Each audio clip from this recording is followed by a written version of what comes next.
तो आइए guys start करते हैं अपने पास में अपने कंपनी एक्ट का क्लास नंबर 2। तो पहली क्लास में क्या हुआ बात कर लेते हैं। पहली क्लास में हमने अपने पास में कंपनी के बारे में जाना कि हमारा जो कंपनी एक्ट है बेटा उसकी डेफिनेशन क्या है। रिमेंबर डेफिनेशन कौन सी वाली फॉलो करनी है। कंपनी एक्ट में जो प्रीवियस कंपनी लॉ वाला वर्ड आता है वो वर्ड एक्चुअली किस बात के लिए आता है, तो हमने पूरी हिस्ट्री पढ़ी इसके बारे में कि कैसे इवॉल्व हुआ हमारा कंपनी एक्ट, और यही सारे ईयर बन जाते हैं हमारे प्रीवियस कंपनीज एक्ट के ईयर। ठीक है, आइए तो हम ये सारी बातें कर चुके थे। हमने बात की थी इसके बाद में कि पूरी कहानी पहुंचते पहुंचते 2013 तक पहुंची, और 13 में तो कंपनी एक्ट 13 जो हमने बनाया रिमेंबर, और इसमें मेजर अमेंडमेंट्स आए थे। और इसके अंदर कौन कौन से चैप्टर्स हैं, कितने चैप्टर हैं, कितने शेड्यूल है, कितने सेक्शंस हैं, प्लस में कौन कौन से शेड्यूल हमने अपने पास पढ़े थे। तो यहां हम पूरा कर चुके थे। हमने जान भी लिया था कि कंपनी एक्ट कब लिखा जाता है, अमेंडमेंट एक्ट कब लिखा जाता है, रूल्स एक्ट कब लिखा जाता है और कैसे लिखा जाता है। अब मैं आगे बढ़ने वाला हूं और हम अपनी बात कंटिन्यू करने वाले हैं। तो हमने बात की थी एप्लीकेबल पार्ट के ऊपर भी। यहां पर दो सेक्शंस हैं। सेक्शन नंबर 1 जो बात करता है कहां पर एप्लीकेबल है company act, section number 1 sub section 4 जो बात करता है कि भैया किन किन कंपनी पर एप्लीकेबल है आपके कंपनी एक्ट। अब बात करते हैं हमारा इसमें एक पार्ट बचा हुआ था, फिर हम स्टार्ट करेंगे फीचर ऑफ कंपनी। तो लीजिए गाइस हमारा यहां तक पार्ट हो गया था। अब मैं बात कर रहा हूं आपके पास में अथॉरिटीज की। यस एग्जैक्टली वो वर्ड्स हैं बेटा जो आपको आने चाहिए, क्योंकि रीजन है पूरे कंपनी एक्ट में इनका नाम बार बार आएगा। ठीक है, तो आइए इसको पहले लिख लेते हैं फिर आगे कंटिन्यू करते हैं। तो हेडिंग बनाओ, लिखो बेटा, हेडिंग बनाएंगे प्यारी सी, बनाओ लिखो authorities. Heading is called authorities. अब कंपनी एक्ट में आपको 6 अथॉरिटी सुनने को मिलेंगी। 6 मतलब कौन कौन सी सर बेटा, डिवाइड की हुई 2 पार्ट्स के अंदर। तो पहला पार्ट समझना, 6 अथॉरिटी में हमारा पहला नाम है बेटा कंप्लायंस, दूसरा है कंप्लेंट।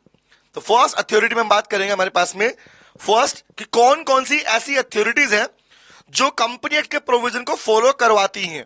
सर मतलब ये बेटा कि आज अगर कंपनी एक्ट में कुछ चेंजमेंट्स आने हैं, कुछ बदलाव आने हैं, कुछ इंप्लीमेंट करवाना है, तो कौन से रूल्स रेगुलेशन बनाए जाएंगे, कैसे फॉलो कराए जाएंगे, उन सबको हम बोलते हैं कंप्लायंस।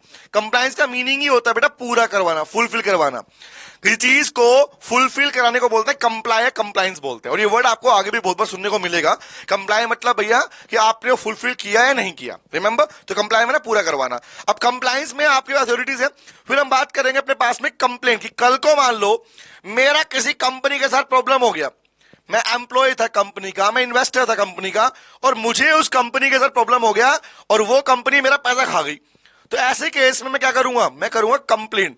तो अगर आप कंपनी एक्ट के रिगार्डिंग अगेंस्ट में कोई केस फाइल करना चाहते हो तो वो हियरिंग कहां पर होगी, कहां पे केस डलता है पहले, कहां डलता है बाद में। अगर एक कोर्ट में केस हार गए तो किस कोर्ट में जाओगे, उसे बोलते हैं कंप्लेंट अथॉरिटी। तो देयर 3 पार्ट्स गाइस। तो फर्स्ट पढ़ते हैं हमारे पास में कंप्लायंस के बारे में।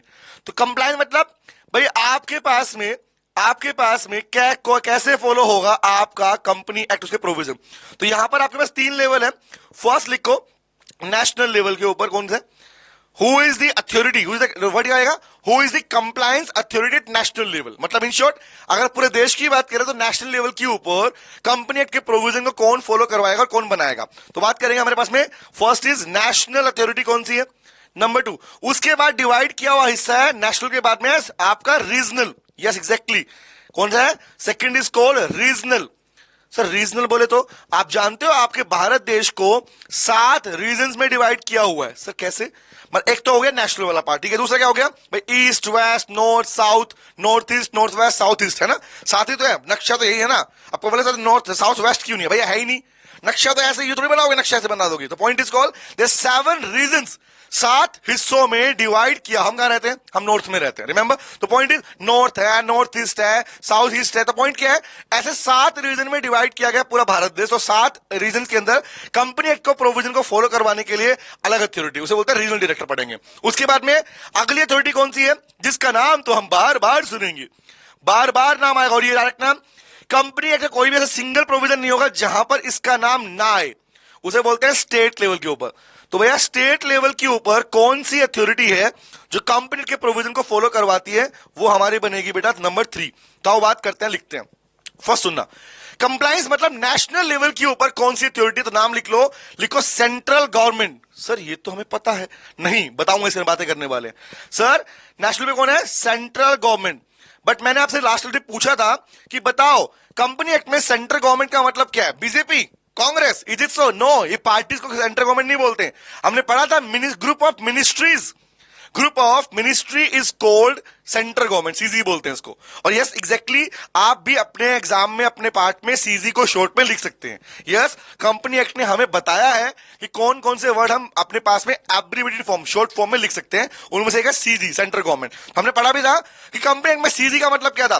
कंपनी एक्ट में सीजी का मतलब था sir MCA, that ministry which deals with the affairs of the company, and that is called Ministry of Corporate Affairs, Ministry of Corporate Affairs। तो जब जब हमारे कंपनी एक्ट के अंदर सीजी का नाम आएगा मतलब हम बात कर रहे होंगे मिनिस्ट्री ऑफ कॉर्पोरेट अफेयर की, एमसीए की बात कर रहे होंगे। हमने इसके बारे में लिखा भी था कि भैया www.mca.gov.in, याद है आपकी वो वेबसाइट जहां पर आपके पास में इसके रिगार्डिंग बात करते हो, ये रहा हमारे पास में mca.gov.in वाले पार्ट के ऊपर, ठीक है। आओ तो मतलब इन शॉर्ट ये कौन से है, नेशनल लेवल पर कंप्लायंस अथॉरिटी है, किसके लिए बेटा, हमारे कंपनी के लिए। तो इस पर लिख भी देता हूं, यहां पे लिख लो कौन सी वेबसाइट है, www.mca.gov.in।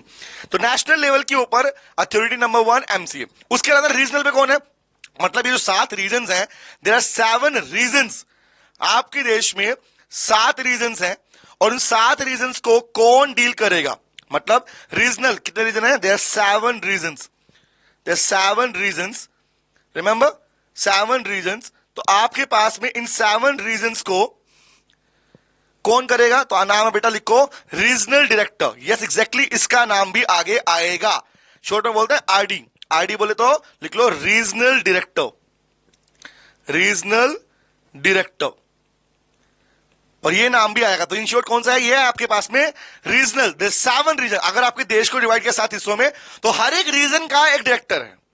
नॉर्थ का अलग है, ईस्ट का अलग है, वेस्ट का अलग है, ऐसा अलग अलग कर रखे हैं। तो उसे बोलते हैं हमारे पास में क्या बोलते हैं, रीजनल डायरेक्टर। तो याद रखना पहले नंबर 1 पे टॉप पे कौन है, टॉप पे है नेशनल में एमसीए, उसके नीचे आता है रीजनल डायरेक्टर, उसके बाद कौन आता है, स्टेट पे आता है हमारी प्यारी आंटी। हमारी प्यारी आंटी का नाम क्या है, लिखो आंटी का नाम है ROC, registrar of company. Yes ये वो है जिससे हम बार बार बात करेंगे और इसका नाम तो बार बार आएगा। आंटी में से क्यों बोलता हूं, मैं इसे आंटी इसलिए बोलता हूं कि इसके पास सारी खबरें हैं। मतलब कंपनी में कुछ भी चेंजमेंट कर रहे हो, कुछ भी नया लेके आ रहे हो, इसको बताओ पहले। हर एक प्रोविजन में तुम्हें पढ़ने को मिलेगा कि आरओसी को इन्फॉर्म करो, आरओसी को फाइलिंग करो, आरओसी को सबमिट करो, सब आरओसी को बताओ। क्यों बताओ भैया, कोई सोचना क्यों बताओ, क्योंकि सिंपल सी बात है भैया, आरओसी वो डिपार्टमेंट है, कोई इंसान नहीं है, डिपार्टमेंट है। आरओसी वो स्टेट के अंदर डिपार्टमेंट है जिसके पास में उस स्टेट में जितनी भी सारी कंपनीज हैं, उन कंपनी के रिगार्डिंग सारी इंफॉर्मेशन होती है। रिमेंबर अगर उसमें इंफॉर्मेशन नहीं हुई तो पब्लिक को इंफॉर्मेशन उसी से मिलती है। तो इन शॉर्ट अगर इसके पास इंफॉर्मेशन नहीं तो पब्लिक के पास इंफॉर्मेशन पहुंच ही नहीं पाएगी। और याद रखना यही आरओसी आंटी वो है, डिपार्टमेंट है जहां से पब्लिक या हम आप जैसे लोग भी किसी भी कंपनी के बारे में उसकी इंफॉर्मेशन ले सकते हैं। तो बात करते हैं आरओसी आंटी की। तो आरओसी क्या है, नाम लिखो registrar of company, registrar of company. तो मेरी कहानी भी कैसे बनेगी कि आप अगर आप बात करते हो तो कैसे बनेगी, सर सबसे पहले कौन है, रीजनल डायरेक्टर आरओसी, आरओसी उसका रीजनल डायरेक्टर नंबर 2 पे, नंबर 1 पे कौन है, नेशनल अथॉरिटी कौन सी, एमसीए वाला पार्ट। तो 3 अथॉरिटी कौन सी है बेटा, कंप्लायंस अथॉरिटी। मतलब in short I can write the word कि लॉ के प्रोविजन को, आई कैन यूज प्रोविजंस को, रूल्स रेगुलेशंस को, प्रोविजंस को या रूल्स एंड रेगुलेशंस को, रेगुलेशन को कौन बनाएगा और कौन फॉलो करवाएगा, कौन फॉलो करवाएगा। तो ये कौन है, ये है आपकी 3 अथॉरिटीज बेटा। ठीक है, अब आते हैं किस पे, कंप्लेंट के ऊपर। तो कंप्लेंट मतलब क्या है, मतलब ये बात बताओ, गैस नहीं बात करेंगे प्रॉपर्ली, ठीक है। आपने कंपनी का नाम सुना होगा, एक किंगफिशर, याद है, विजय माल्या याद है, हाँ याद है सर। तो मुझे बताओ विजय माल्या की कहानी सुनो, बता कनेक्ट करना इस बात से। विजय माल्या की कंपनी नाम था किंगफिशर एयरलाइंस, रिमेंबर। वो बिजनेस डूबा, उसके बाद से विजय माल्या फरार है। लोग कहते हैं चोर है, चोर है, चोर है, बट मैं कहूंगा चोर नहीं है। क्यों, उसके मिसमैनेजमेंट की वजह से इस भारत देश के अंदर उसको चोर का सप्पा मिल गया। सर मतलब क्या बोल रहे हो आप, हम लोग कुछ और सुन के आए। नहीं, सुनो ध्यान से बात को, आपको पता होना चाहिए। हल्की सी सुना स्टोरी क्या थी गाइस। किंगफिशर कंपनी ने एक ही एयरलाइंस इंडिया के अंदर सबसे टॉप एयरलाइंस में काउंट होती थी हमेशा से। मतलब इन शॉर्ट जहां पर दूसरी कंपनी जो फ्लाइट एयर कंपनीज थी, वो जो अपनी फ्लाइट प्रोवाइड करती सर्विस थी, उनकी सर्विसेज से ज्यादा अच्छी सर्विसेज किंगफिशर एयरलाइन की सर्विस थी। रिमेंबर हुआ क्या, हुआ ये किंगफिशर एयरलाइन, विजय माल्या ने गलती करी बहुत बड़ी। गलती ये की कि उसने एक एयरवेज को परचेज करा, नाम था डेक्कन एयरवेज। सुनने क्या बोल रहा हूं, बस सुन लो खाली। किंगफिशर एयरलाइंस ने एक डेक्कन एयरवेज, एक कंपनी थी, उसको परचेज करने का प्लान किया और उसके लिए लोन लिया था बैंक से। तो कॉमन सी बात है, बैंक बेवकूफ थोड़ी है, बैंक भी जब किसी को लोन देंगे तो कुछ देख के देते होंगे ना, ऑब्वियस देख के देते होंगे। तो क्या किया उसने, क्या किया, बैंक ने लोन दिया इस बेस पर कि अरे अच्छी इसकी तो अच्छी रेपुटेशन है, अच्छा पैसा, बिजनेस अच्छा है इसके पास में, तो बैंक ने उसे लोन दिया था। पर्पस क्या था, विजय माल्या का इंटेंशन था कि इंडिया के उन सारे एरियाज में, इंडिया के उन सारी लोकेशन पे फ्लाइट चलाऊं जहां पर बाकी कंपनी फ्लाइट नहीं चलाती है। क्यों? क्योंकि वहां पर लोग, पैसेंजर तो हैं बट कम पैसेंजर है, इसलिए कोई फ्लाइट नहीं चलाता। बट विजय माल्या भूल गया कि एयरलाइन के बिजनेस के अंदर जो आपकी फ्लाइट उड़ती है, उस फ्लाइट में 50% जो कॉस्ट होता है वो सिर्फ फ्यूल कॉस्ट होता है, जो सिर्फ फ्यूल डलता है उसका कॉस्ट होता है। और उसने क्या किया, उसने पहली गलती करी, पहली गलती उसकी हुई थी कि उसने अपनी फ्लाइट्स को इन एरियाज पे चलाया, इन लोकेशन पे चलाया जहां पे उसको लॉस शुरू हुआ। नंबर 2, इसके बाद में तब भी माना नहीं, तब भी उसने क्या किया, उसने फिर डेक्कन एयरवेज को परचेज किया और उनको इंटरनेशनल फ्लाइट के रूप में यूज किया, जबकि उसको अपने मेन फ्लाइट यूज करनी चाहिए थी, उसने डेक्कन एयरवेज को यूज किया इंटरनेशनल फ्लाइट के लिए। वो हुआ नंबर 2, क्योंकि आप अपने पास में जो फ्लाइट यूज कर रहे थे वो फ्लाइट छोटी थी। तो इस तरीके से ओवरऑल कहानी अगर बताऊं तो ये पूरी तरीके से क्या हुआ, वो लॉस में गया, और लॉस जब पूरा नहीं हो पाया तो आप जानते हो, जान लो इस बात को, जब भी कोई कंपनी लॉस में जाती है और अगर वो लॉस ह्यूज लॉस वाली कंडीशन में कन्वर्ट हो जाता है, क्या बोल रहा हूं, प्लीज सुनना क्या बोल रहा हूं, जब भी कोई कंपनी लॉस में जाती है और लॉस अगर एक ह्यूज लॉस वाली कंडीशन में कन्वर्ट हो जाता है, ह्यूज लॉस का मतलब होता है when A business can not be continued accept eight loss, कि अगर आप बिजनेस करोगे तो लॉस होगा ही होगा, तो ऐसी कंडीशन को बोलते हैं ह्यूज लॉस। और वहां पर याद रखना, जब भी किसी कंपनी में ऐसी कंडीशन आज भी आएगी ना, आज भी बात कर रहा हूं, तो कोर्ट उस कंपनी को बंद करवाने का ऑर्डर पास कर देता है। तो ये कहानी हुई थी किंगफिशर एयरलाइन के अंदर। क्वेश्चन नंबर 2 ये बनता है कि जिन बैंक से पैसा लिया था विजय माल्या ने, उन बैंक्स ने कहां पे केस फाइल किया होगा, सोचो गैस करो, उन बैंक्स ने कहां पे केस फाइल किया होगा कि जो एयरलाइन की कंपनी के जो एम्प्लॉय थे उनकी सैलरी नहीं मिली, उन्होंने कहां पे केस फाइल किया था। तो ये सारी केस कहां फाइल किया, मतलब कंप्लेंट कहां की होगी, वो है आपकी 3 अथॉरिटी ये वाली। तो इंडिया के अंदर अगर किसी भी कंपनी के अगेंस्ट में केस फाइल किया जा रहा है, चाहे वो इन्वेस्टर्स हो, स्टेक होल्डर्स हो, क्रेडिटर्स हो, एम्प्लॉयज हो, कोई भी हो, वो केस कैसे होगा, तो आप आते हैं 3 अथॉरिटी कौन सी है, तो the 3 level in complaint. The first हम बात करते हैं, सबसे पहले फर्स्ट लेवल है आपका, जो यहां पे क्या था, यहां पे था फर्स्ट नंबर ये आरओसी, नंबर 2 पे उससे ऊपर regional director, number 3 national authority, 3 थे, 1 2 3 स्टेज ऐसे चलेगी, ठीक है। अब ऐसे यहां पर कितनी है, तो यहां पर आता है लेवल नंबर 1। तो फर्स्ट आप सबसे पहले कहां पे केस फाइल करोगे, अगर वहां पे हार गए तो सेकंड आप कहां करोगे, यस, फर्स्ट कंप्लेंट अथॉरिटी कौन सी है, सेकंड कौन सी है, और आपके पास में सबसे टॉप पर कौन सी है। रिमेंबर, अगर हम बात करें तो थर्ड में टॉप पे कौन सी है, रिमेंबर, तो लिखो फर्स्ट अथॉरिटी कौन सी, लिखो एनसीएलटी। यस, इसका नाम आपको बार बार सुनने को मिलेगा, यस, पूरे लॉ में पढ़ने को मिलेगा, लिखो एनसीएलटी, नाम है बेटा, लिखो national company law, national company law tribunal, national company law tribunal. क्या है ये, national company law tribunal, we can say NCLT.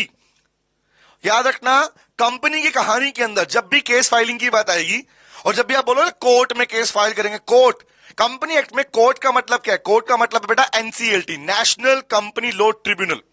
National company law tribunal से मतलब क्या है, नेशनल लेवल के ऊपर कंपनी लॉ के लिए ट्रिब्यूनल बोलता है court of law. The word tribunal मतलब क्या है, द वर्ड ट्रिब्यूनल मतलब होता है कोर्ट ऑफ लॉ। याद रखना, ट्रिब्यूनल बोलते हैं कोर्ट, कोर्ट को बोलते हैं बेटा।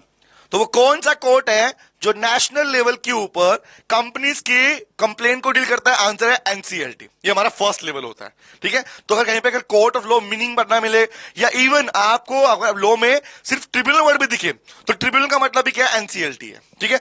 अब दूसरा केस क्या है, अब यहां हुआ, यहां पर केस डाल दिया, एग्जांपल सुनना ध्यान से, बैंक्स ने पहला केस यहां डाला। अब सोचो अगर बैंक की कहानी को कोर्ट ने, एनसीएलटी ने डील नहीं किया या फेवर जजमेंट में नहीं दिया, फिर क्या होगा, तो आपके पास ऑप्शन बचता है अपील करने का। यस, देश में अगर आप एक कोर्ट में केस हार जाते हो तो आप सेकंड कोर्ट में जाते हो। एग्जांपल के लिए हमारे लिए कौन से कोर्ट्स है, हमारे लिए कौन सी है? Magistrate court, district court, high court, supreme court. ये हमारा लेवल है कौन सा? क्रिमिनल और सिविल का। रिमेंबर, कंपनी में कौन सा है? पहले एनसीएलटी जाओगे, एनसीएलटी में नहीं बात सुनवाई तो आप अपील कर सकते हो, एंड यहां पर अपील करने कहां पे? नेक्स्ट कोर्ट हमारा लिखो NCLT, NCLAT, that is called National company law, national company law, national company Law. A का मतलब है एपेलेट, एपेलेट बोलते हैं अपील करने को, मतलब याचना करना कि मेरी कहानी किसी ने यहां सुनी नहीं, आप मेरी बात सुन लो। तो इन शॉर्ट एपेलेट ट्रिब्यूनल, तो ये अपील करने का ट्रिब्यूनल है बेटा। मतलब अगर आप अपने पास में डायरेक्टली आप एनसीएलटी नहीं जा सकते, पहले आपको यहां जाना पड़ेगा, यहां आपको आपकी बात का सॉल्यूशन नहीं मिला तो ही आप अपील कर सकते हो अपने अपर कोर्ट के अंदर। तो यहां पे कोर्ट नंबर 2 अपर कोर्ट है इसका, ठीक है। उसके बाद टॉप पे क्या है? टॉप पे बेटा चाहे क्रिमिनल हो, चाहे सिविल हो, चाहे कंपनी हो, टॉप पे हमारे देश का एक ही कोर्ट है। मतलब इन शॉर्ट अगर बोलूं तो एपेक्स कोर्ट कौन सा हमारे देश का, तो नाम लिख लो, आपका नाम एक ही है, supreme court of India. Yes exactly.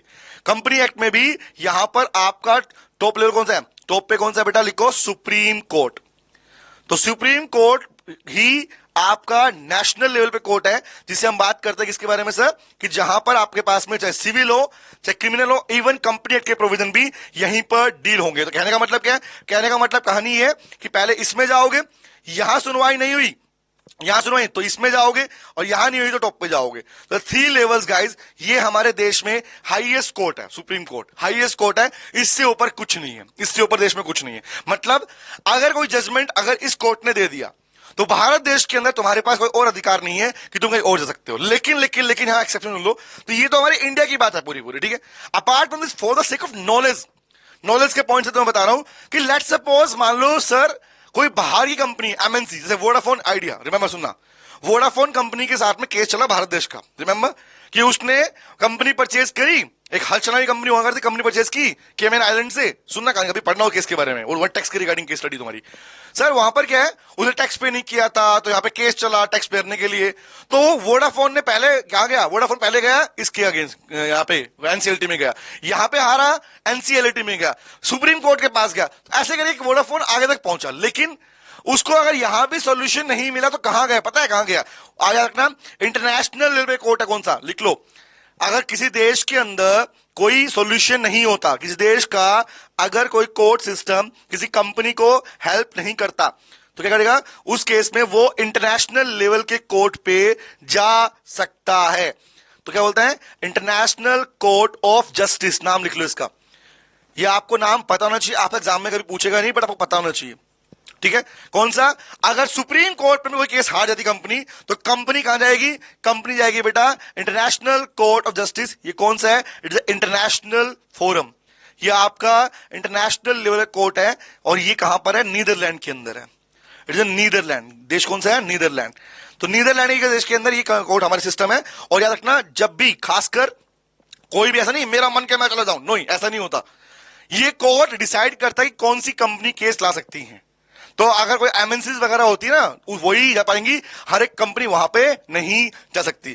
अगर भारतीय कंपनी है, उसके मैक्सिमम राइट कहां पे है? सुप्रीम कोर्ट तक का राइट, उसके ऊपर नहीं जा सकती बेटा, ठीक है। तो ये कौन सा हमारा, कौन सी अथॉरिटी, कौन सी? कंप्लायंस और कंप्लेंट वाला पार्ट। डन, आगे बढ़ सकता हूं, एक बार नोट कर लो स्पोज करके इसको, फिर हम आगे कंटिन्यू करते हैं। अब शुरू होगा हमारा फीचर्स ऑफ कंपनी वाला पार्ट। फीचर आएंगे, फीचर आएंगे। तो पूरा इंट्रो हमारा हो चुका है, ओके। अथॉरिटीज हो चुकी है, एप्लीकेबल सेक्शन हो चुका है, प्रीवियस कंपनी लॉ वाला पार्ट हो चुका है। अब मैं आगे बढ़ने वाला हूं हमारे अगले टॉपिक के ऊपर। The next topic is guys, हम पढ़ने वाले हैं हमारे फीचर्स ऑफ कंपनी। तो सब हमारा हो चुका है अथॉरिटी के अंदर। कहां कहां पे मैंने पूरा नाम मेंशन बुक भी की दिया हुआ है कि नॉर्थ वेस्ट ईस्ट साउथ सब दे रखा है। एमसीए का देखो, एमसीए रहा, एनसीएलटी रहा, वहां पे आपका कोर्ट है, ये पूरा मैंने मेंशन किया हुआ है, ठीक है। आगे अब बात करते हैं भैया अपने टॉपिक के बारे में। और अब हमारा एक्चुअली चैप्टर वाइज कंटेंट शुरू हो गया, ठीक है, चैप्टर वाइज। तो ये पूरा इंट्रो था, सब कुछ इंट्रो का पार्ट था, और इसके अलावा और कुछ पढ़ने की रिक्वायरमेंट इसमें नहीं है इंट्रो के अंदर, ठीक है। आओ बात करते हैं, चलिए। Next topic is features of company. अब सुना ध्यान से बात को, नोट्स में लिखूंगा, साथ साथ में लिखते रहेंगे, ज्यादा लिखना होगा, ज्यादा समझाना समझाऊंगा प्रॉपर ध्यान से, ठीक है। अब सुनना ध्यान से बात को, पॉइंट में डिटेल में जाने वाला है हमारे पास में। तो पॉइंट आया बेटा features of company, the second topic of companies act. Whenever the word feature, और फीचर तो पढ़ने बेसिक होता है सर, रुक जा थामा थामा थामा, सुनो, ये सोचना गलती होगी कि अगर तुम ये सोचो कि फीचर पढ़ रहे हैं क्या हो गया भाई, नॉर्मली तो है, पढ़ लेंगे, रीडिंग करना है। No no no no no no. कैसा लगेगा अगर मैं तुम्हें ये बोलूं कि कंपनी के फीचर का मतलब ये है कि जितने भी सारे केसेस पहले हुए हैं, जो देश में, हमारे देश में, यूरोप की बात करो, इंग्लैंड की, ब्रिटेन की बात करो, तो अलग अलग कंट्रीज में जो केसेस हुए हैं, उन कंपनी वाले के केसेस हुए हैं, उन केसेस होने के बाद में जो कोर्ट का जजमेंट आया, जो कोर्ट ने डिसीजन दिया, वो डिसीजन ही बने आपके फीचर्स। क्या बात कर रहे हो sir? Yes, exactly. All these features are the case judgements, जिनके आधार पर कोर्ट ने जजमेंट्स दिए हैं। तभी जाके ये डिसाइड हुआ कि एक्चुअली कंपनी क्या होती है। तो कंपनी के फीचर का मतलब, जैसे मैं बोलूं मेरे फीचर क्या है ना, बाबा दाढ़ी बना रखी है, आंखें आपकी ऐसी है ना, बाल ऐसे, बोलोगे ना, कान ऐसे, बाल ऐसे, ये मेरे फीचर्स हैं। तो सेम कंपनी कैसी दिखती है ये कौन बताएगा? ये बताएगा कंपनी के फीचर बताएंगे। और ये फीचर किसने घर बैठ के नहीं लिखे हैं, ये फीचर केसेस के बाद आए हैं। अब बात करोगे सर कि लेकिन सब में तो केस स्टडी नहीं है, एग्जैक्टली नहीं है। इंस्टीट्यूट ने केसेस नहीं, सारे केस स्टडी नहीं दिए, बट इंस्टीट्यूट ने आपको जहां जहां पे केसेस दिए हैं, दो इंपॉर्टेंट केस लॉज जो हम पढ़ने वाले हैं हमारे पास में, ठीक है। इंपॉर्टेंट, अब एग्जांपल सुनना, बहुत सोच रहे हैं इंपॉर्टेंट का मतलब भाई, इंपॉर्टेंट केस स्टडी का मतलब होता है the landmark case law. Sir landmark मतलब समझना, लैंडमार्क केस लॉ का मतलब एक केस स्टडी हुआ, एक केस हुआ, और उस केस के बाद एक प्रोविजन बना, that is called landmark case. Remember, आगे बात करते हैं। चलिए, तो बिना वक्त स्टार्ट करते हैं। फीचर्स कहूं, तुझे फीचर कहूं या क्या बोलूं? You can use a feature, आप इसे बोल सकते हो फीचर, या इसी को बोलते हैं करेक्टरिस्टिक्स। तेरा करेक्टर कैसा है ना, किसी का करेक्टर कैसा है ना, उससे चलेगा पता कि वो कैसा है। रिमेंबर, आओ बात करते हैं। तो फर्स्ट फीचर इज, गाइस लिखो, artificial person. The first is called artificial person. Artificial person बात कर लेते हैं। आर्टिफिशियल पर्सन किसे बोलते हैं? तो पहली बात एक वर्ड बोलूंगा इससे पहले मैं। First word is company is a body corporate. एक वर्ड सुनना ध्यान से बात को। Before the word artificial, let's begin with the word company is a body corporate. ये भी फीचर है, इंस्टीट्यूट ने दिया, क्या होगा, कोई दिक्कत नहीं, हम बात तो करेंगे इसके बारे में। The feature known as body corporate. अब बहुत सारे बच्चों के मन में एक थॉट होता है कि यार कॉर्पोरेट मतलब कंपनी है ना, ऐसा नहीं है। सुनो ध्यान से बात को। कॉर्पोरेट मतलब कंपनी, यहां पर नो। कॉर्पोरेट का मतलब होता है इनकॉर्पोरेटेड। यस, बॉडी मतलब स्ट्रक्चर, एक ऐसा बिजनेस स्ट्रक्चर जिसका इनकॉर्पोरेशन हुआ हो। क्योंकि अगर यहां पे कॉर्पोरेट का मतलब कंपनी होता तो फिर आपकी लिमिटेड लायबिलिटी पार्टनरशिप एलपी जो होती है, तो वहां तो वर्ड लिखना नहीं चाहिए, वहां पे भी तो फीचर में लिखते हो बॉडी कॉर्पोरेट। Exactly yes. तो वर्ड कॉर्पोरेट मतलब इनकॉर्पोरेटेड। तो कंपनी क्या है? कंपनी एक ऐसा बॉडी मतलब एक ऐसा स्ट्रक्चर है इसका इनकॉर्पोरेशन मस्ट है। बोलो हाँ है ना, सोचो, यही तो तुम पढ़ के आए हो कि यस कंपनी का इनकॉर्पोरेशन मैंडेटरी है। बिना रजिस्ट्रेशन के कंपनी कंपनी नहीं कहलाएगी। रिमेंबर, बिना रजिस्ट्रेशन के कोई बिजनेस कंपनी नहीं कहलाएगा। तो फर्स्ट फीचर इज दिस। तो यहां से निकलता है हमारा फर्स्ट फीचर कौन सा है? देखो, artificial person. What do mean by artificial person? अब सुनो ध्यान से बात को, पॉइंट समझना मेरी बात को। आर्टिफिशियल बोलते हैं विच इज नॉट नेचुरल। है क्या बोला? मतलब सुनो ध्यान से बात को, विच इज नॉट नेचुरल मतलब जिसका जन्म, जिसका बर्थ नेचुरल बर्थ से, नेचुरल सिस्टम से नहीं हुआ। कभी सुना है क्या मम्मी के पापा, कंपनी के मम्मी, कंपनी के पापा, है ना, कि वोडाफोन आइडिया जो कंपनी है ना सर, उसके मम्मी पापा भी हैं, ऐसा है ना। कंपनी का गर्लफ्रेंड, कंपनी का बॉयफ्रेंड सुना कभी? कभी नहीं सुना भाई। सुना कंपनी का डाइवोर्स हो गया? नहीं सुना। क्यों नहीं सुना? क्योंकि लोग कहता है भैया company is formed by operation of law, not by natural birth. I can write the word, मैं आपकी बुक के साथ में लिखता रहूंगा, बेटर रहेगा। अब क्या होगा पता है, साथ में लिखने से आपका कनेक्शन प्रॉपर रहेगा यहाँ पे, ठीक है। आओ बात करते हैं। तो वर्ड लिखता हूं, the first word is called, I am writing here. तो वर्ड आया कंपनी का, लिखते हैं पहला शब्द कौन सा, क्या बोला? कंपनी। आर्टिफिशियल पर्सन का मतलब क्या? इसका मतलब होता है, लिखो, company is created by law. Company is created by operation of law, operations of law, not by natural birth, not by natural birth। इसका मतलब क्या?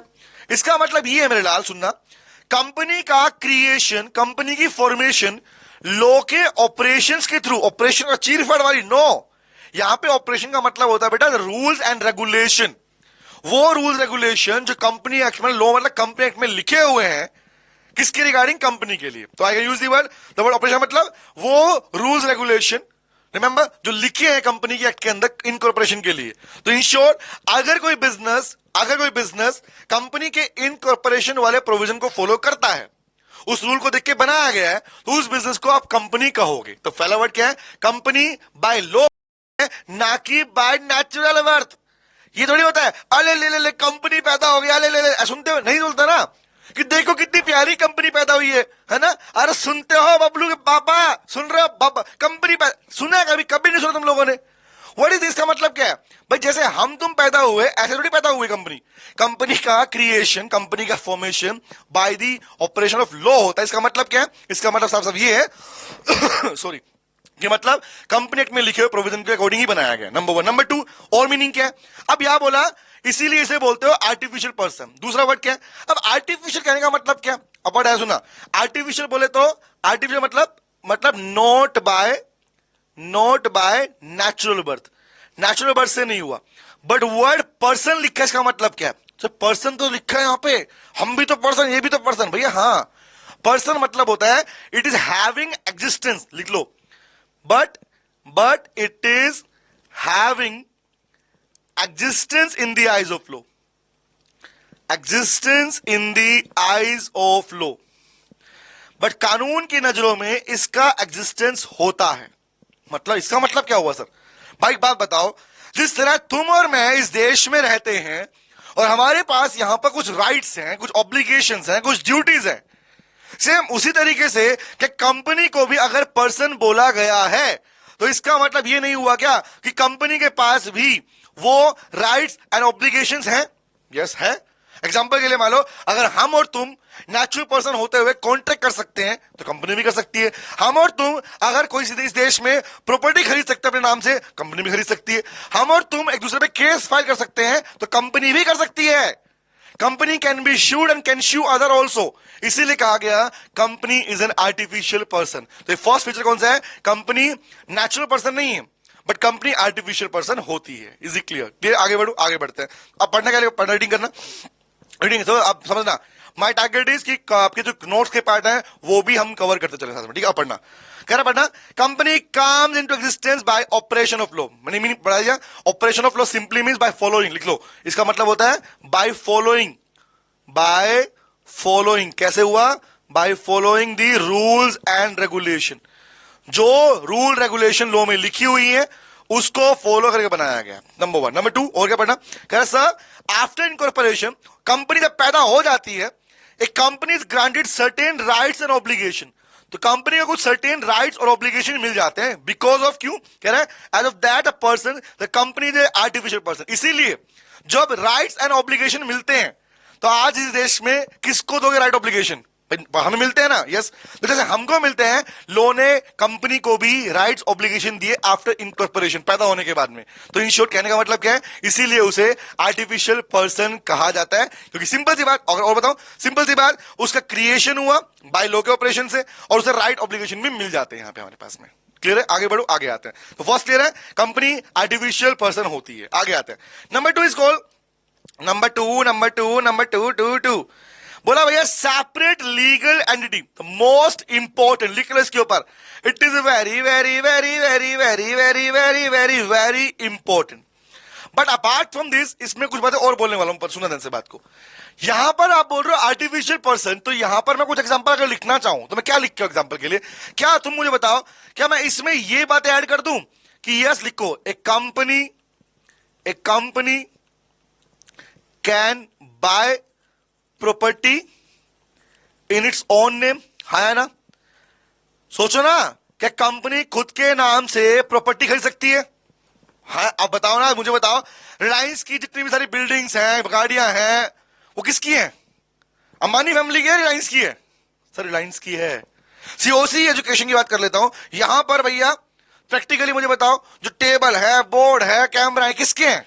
हमारे हैं क्या? न कंपनी के हैं। तो मतलब कंपनी खुद के नाम से प्रॉपर्टी खरीद सकती है। और क्या? But company can not marry. सुने कभी? Company can not marry, can not divorce, can not divorce. सुना है, डाइवोर्स हो गया, शादी होगी, आंसर इज नो।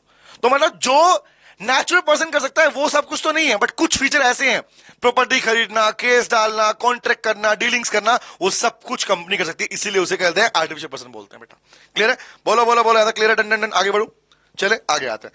अब आया कौन सा? Separate legal entity, the most important feature of companies guys. क्यों बोल रहा हूं मोस्ट इंपॉर्टेंट? सुना था क्यों बोल रहा हूं, रीजन क्या है? इसको एक नाम देता हूं मैं हमेशा, क्या बोलता हूं इसको? बोलता हूं इसका नाम है कंपनी बेवफा। लिख लो, कंपनी क्या है, याद करेंगे, बोल रहा हूं कंपनी बेवफा, बेवफा बेवफा निकली है तू। कौन कह रहा है बात इसको? कंपनी बेवफा है, ये बात कौन कह रहा है इसको? ये कह रहे हैं कंपनी के मेंबर्स। क्यों कह रहे हैं? वो क्यों कर, इसमें पढ़ने को मिला क्यों क्यों कहते हैं, सुनो ध्यान से बात को।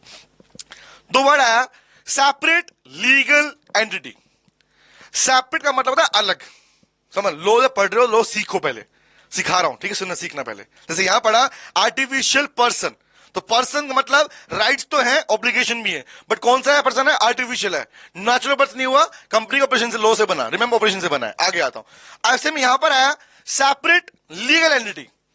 अब सेपरेट का मतलब होता है अलग, लीगल एंटिटी मतलब होता है, लीगल मतलब लॉ, एंटिटी मतलब स्ट्रक्चर। तो मतलब एक ऐसा बिजनेस स्ट्रक्चर, एक ऐसा लीगल स्ट्रक्चर जिसका एग्जिस्टेंस कैसा है अलग एग्जिस्टेंस है। मतलब इन शॉर्ट, अब बात समझना, यहां एक वर्ड आता लिखना, लिखवाता हूं, नोट करो इसके बारे में।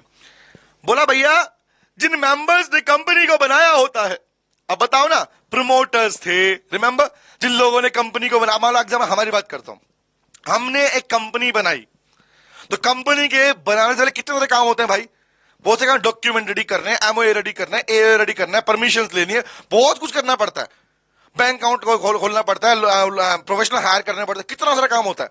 तो कंपनी के बनने से पहले इतने सारे काम होते हैं, इसको बोलते हैं प्री इनकॉर्पोरेशन वर्क्स बोलते हैं इसको हम, ठीक है? अब पॉइंट ये आता है, बट जिन लोगों ने इतनी मेहनत की होती है ना, कंपनी बनने के बाद में कहती है मैं तुम्हारी नहीं हूं।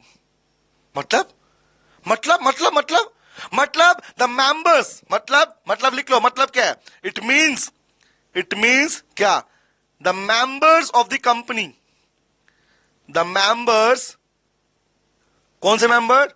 Who constitute, the member who constitute मतलब बनाया, हु कॉन्स्टिट्यूट द कंपनी, जिन मेंबर्स ने कंपनी को बनाया, एंड द कंपनी, और वो कंपनी को बन के तैयार कर दिया, एंड द कंपनी लिखो, इज हैविंग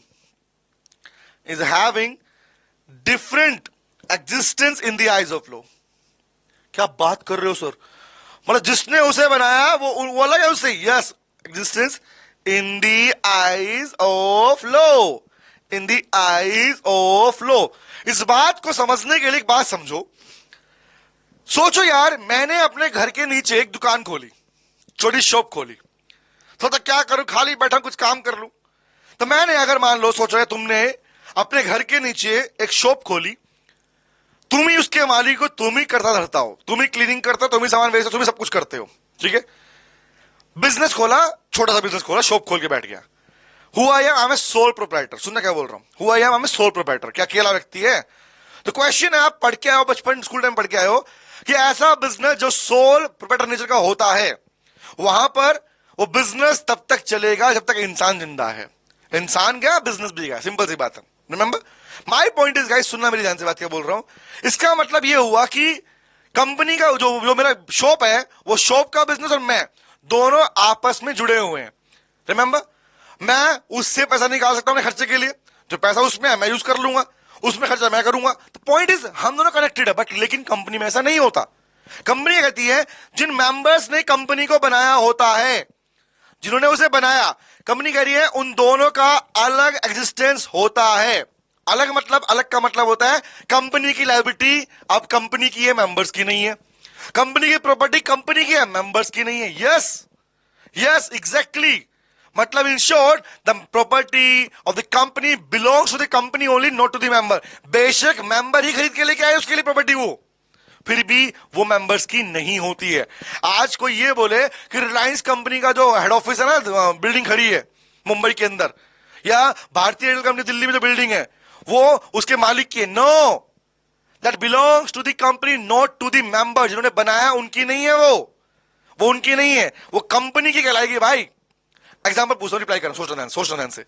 आज मान लो मैं कहता हूं, आज सुनना, आज मैं कहता हूं, आज अगर एयरटेल कंपनी एक बड़ी सी मशीन खरीद के लेके आती है, सुनना, एयरटेल कंपनी टेलीकॉम सेक्टर में एक बड़ी सी मशीन, करीबन 2000 करोड़ की मशीन लेके आती है, उसका बिलिंग किसके नाम से होगा? सोचो, गैस करो। आज अगर एक एयरटेल कंपनी एक टेलीकॉम सेक्टर के अंदर 2000 करोड़ की एक मशीन लेके आती है, तो उसके बिलिंग किसके नाम से होगा? मालिक के नाम से होगा, कंपनी के नाम से होगा? सोचो, गैस करो। हाँ जी, बोलो बोलो बोलो, गैस करो। हाँ जी, किसके? ऑब्वियस किसके नाम से होगा? कंपनी नाम से होगा। बिलिंग है, इनवॉइसेस है, एक्सपेंस सब किसके, अकाउंट्स है, किसके नाम से बनेंगे? कंपनी नाम से बनेंगे भैया।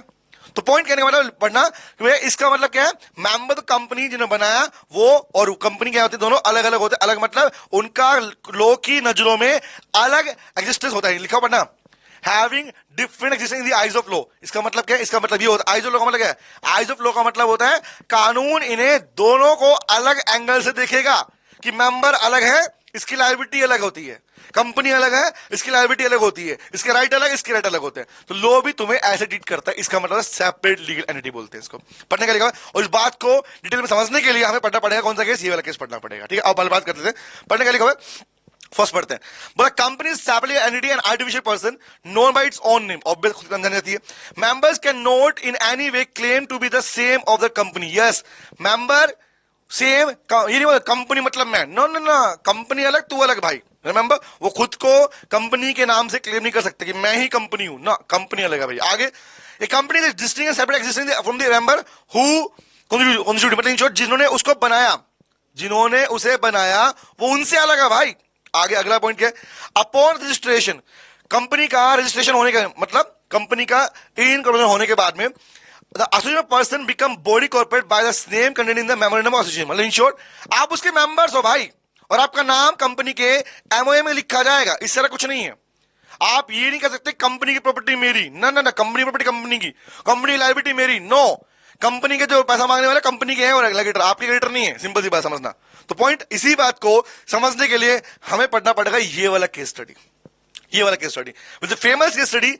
एक्चुअली ये जो फीचर आया, ये फीचर कहां से निकल गया है? ये फीचर आपके इसी केस लो के बाद में आया।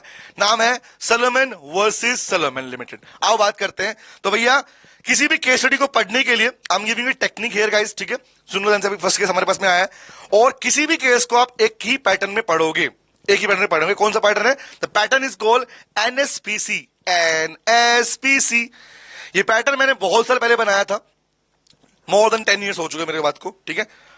मतलब पहले पढ़ाता रहा, बाद में पैटर्न बाद में बनाया था मैंने, ठीक है? ओके, कि एक कॉमन पैटर्न जिसकी हेल्प से आप किसी भी केस लो को पढ़ सकते, किसी भी केस लो को।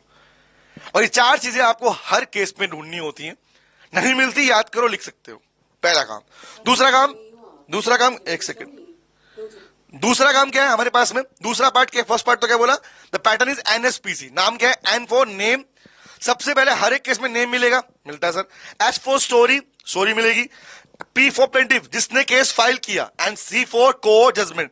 ये 4 चीजें आपको हर एक केस में मिलेगी। अब मेरा क्वेश्चन तुमसे ये है, सोचो, बच्चे बोलते हैं अरे सर एग्जाम में केस लो लिख के आ रहा है। अरे भैया बात समझो, एग्जाम में केस लॉज क्वेश्चंस आते हैं, केस लॉज नहीं आते हैं। क्या बोला सर आप? क्या बोल रहे हो? यस, केस लॉज मतलब वो रियल केसेस, वो रियल वाले केसेस। एक मिनट रुकना बेटा।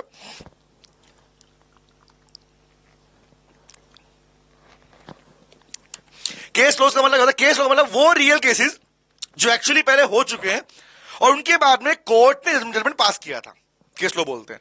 केस लॉ क्वेश्चन मतलब आपके करेक्ट नाम बदल देगा, जो लोग थे, कहानी बदल देगा, आपको एक कहानी बना के क्वेश्चन पूछेगा प्रोविजन के बारे में। That is your case laws question. तो एग्जाम में केस लॉज क्वेश्चंस अलग होते हैं। केस लॉज क्वेश्चन का हिस्सा होता है आपका केस आंसर। मतलब इन शॉर्ट, अगर आपको लिख के आना है, बता के आना है, तो ये पार्ट आपके आंसर का हिस्सा हो सकता है किसी प्रोविजन के अंदर आपको लिखने के लिए। बट आपसे कभी भी डायरेक्टली किसी में पूछा जाएगा कि बताओ लिखो सैलोमन वाला केस, कभी नहीं आएगा एग्जाम में, ऐसा क्वेश्चन नहीं आते हैं। ठीक है, आओ बात करते हैं। तो पढ़ते हैं Salomon versus Salomon company limited. Guys, मैं एक प्रॉपर पैटर्न से केस पढ़ाने वाला हूं और हर इस डिटेल में पढ़ने वाला, और ऐसे ही अपने बाकी सारे केस आपको याद रखने हैं। ठीक है, आओ बात करते हैं। चलिए, तो बात करते हैं भैया कौन सा केस है? केस का नाम है, हम पढ़ रहे हैं सेपरेट लीगल एंटिटी में केस कौन सा? Salomon versus Salomon company limited. तो बनाओ प्यारी सी हेडिंग, हम लिखेंगे इस केस को, समझेंगे पहले। आओ, तो हमने पहला प्रोविजन सीखा था, फर्स्ट प्रोविजन था हमारा कौन सा?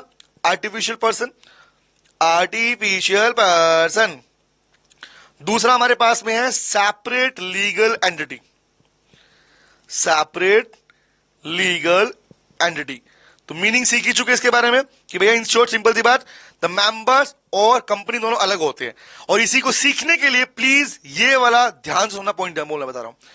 हम पढ़ने वाले हैं केस लॉ इसके अंदर, और केस लॉ का नाम है बेटा, लिखो सैलोमन वर्सेस, नाम है Salomon versus Salomon and company limited. तो पैटर्न क्या है भैया? पैटर्न हमेशा सेम रहेगा, एनएसपीसी, नेम लिख लिया, नेम क्या है? Salomon versus Salomon company limited. Remember, हम पढ़ने वाले इस केस की कहानी, और इस केस की कहानी के जब सुना दूंगा तुम्हें पूरी कहानी, उसके बाद जजमेंट में आपसे पूछने वाला हूं, ठीक है, कि कोर्ट ने क्या किया होगा, कोर्ट ने क्या कहा होगा, और रिज्यूम करना क्या कहा होगा, ठीक है। और अगर आपने जजमेंट जज कर लिया तो आपको ये केस हमेशा याद भी रहेगा, ध्यान रखना, ठीक है। आप सुनना ध्यान से बात को।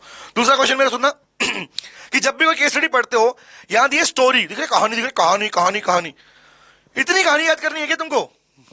नहीं करनी। सुनो क्यों नहीं करनी? आपको स्टोरी लॉ में के दो पार्ट होते हैं जिसको आप अपने सेंटेंस में लिख सकते हो, दो ही पार्ट है खाली।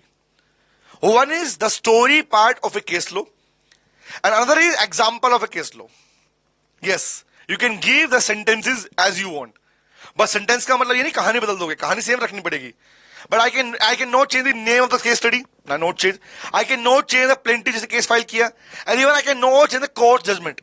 आपको ये चेंज नहीं कर सकते। बट स्टोरी क्यों बोल रहा हूं, सुनो, रीजन दे रहा हूं स्टोरी के पीछे भी। जब एक्चुअली केसेस होते हैं कोर्ट में, रियल में केस हुए होंगे या होते हैं, अगर आप जाके चेक करोगे तो एक सिंगल केस के ऊपर 2,000 पेज, 1,600 पेज, 3,400 पेजेस, इतनी लंबी लंबी केस चले, स्टोरी लिखी हुई है। सब पढ़ने को मिल रही है तुमको? नहीं पढ़ने को मिल रही। जब इंस्टीट्यूट ही कह रहा है भैया कि ब्रीफ में याद कर लो, तो हम इसे अपने अकॉर्डिंग ब्रीफ में कन्वर्ट कर सकते हैं, ये अलाउड होता है, ठीक है। आओ बात करते हैं, चलिए तो बात करते हैं भैया Salomon versus Salomon and company limited. मुझे एक पिक्चर मिल जाए सैलोमन की तो आई विल कनेक्ट। लो, मिल गया पिक्चर, ये रहा हमारा प्यारा सैलोमन। सुनना ध्यान से बात को, और इसी की बात हम करने वाले हैं। तो प्लीज गाइज, एनएसपीसी में हम पहले आ रहे हैं हमारे पास नेम एंड इज नेम। एक बार पेज निकाल लेता हूं मैं, एंड इज नेम। नेम क्या है? ये रहा नेम। और प्लीज ये एनएसपीसी इज ए पैटर्न, याद करने का पैटर्न है, ठीक है, सीक्वेंस का पैटर्न है। एन हो गया। अब बताओ स्टोरी के ऊपर। स्टोरी की शुरुआत हमेशा कहां से करनी होती है? स्टोरी की शुरुआत करनी होती है आपको जो उसमें नाम लिखे हैं, इट इज रिकमेंडेड, कहां से स्टार्ट करनी होती है? तो बताओ भैया, एज फॉर स्टोरी सुनाओ सर। सुनो भाई स्टोरी। तो स्टोरी में शुरुआत कर रहा हूं, पहले लोग कौन है जो ऊपर लिखे हुए हैं। तो who is mister Salomon first? Salomon कौन है? Mister Salomon. सुनना ध्यान से, एज फॉर स्टोरी। तो आप सुनना कहानी में क्या है। कहानी है भैया अपने पास में कि मिस्टर सैलोमन के बारे में। यहां पर मिस्टर सैलोमन वो द लैदर शू मैन्युफैक्चरर। ये एक्चुअल कहानी है, सुनना ध्यान से बात को। क्या था? मिस्टर सैलोमन कौन था बेटा? Mister Salomon was a leather shoe manufacturer, was a leather, पहले सुनना फिर लिखना, ठीक है, लैदर शू मैन्युफैक्चरर। वो एक लैदर के जूते बनाते थे और उनका बिजनेस था sole proprietor. He was a sole proprietor.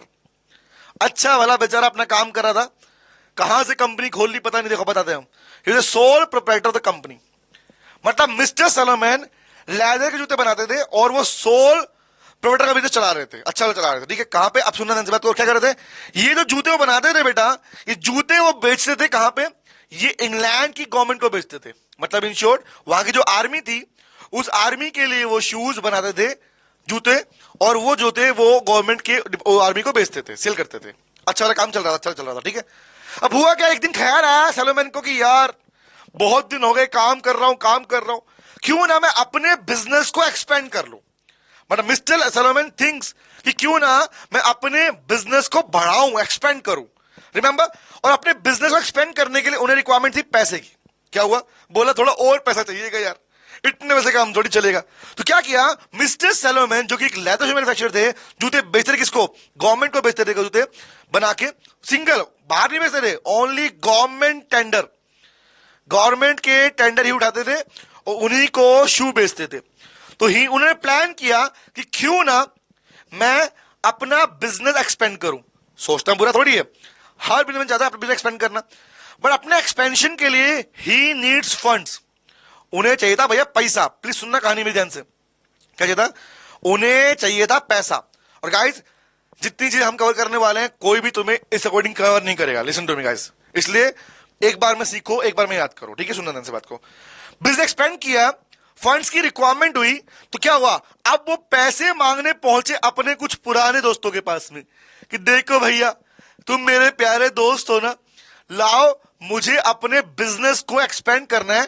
तो मैं चाहता हूं, मैं मांग नहीं रहा हूं तुमसे, मैं तुमसे कह रहा हूं मेरे बिजनेस को लोन दे दो, मुझे कुछ लोन दे दो, ताकि मैं पैसा आएगा उस पैसे से मैं और बिजनेस बढ़ाऊंगा और नए नए क्लाइंट और ढूंढूंगा, मैं कुछ और गवर्नमेंट को कनेक्ट करूंगा, वहां भी सामान बेचूंगा। दोस्त बोले देख भाई, तू हमारा दोस्त तो है, बट प्रॉब्लम एक ही है।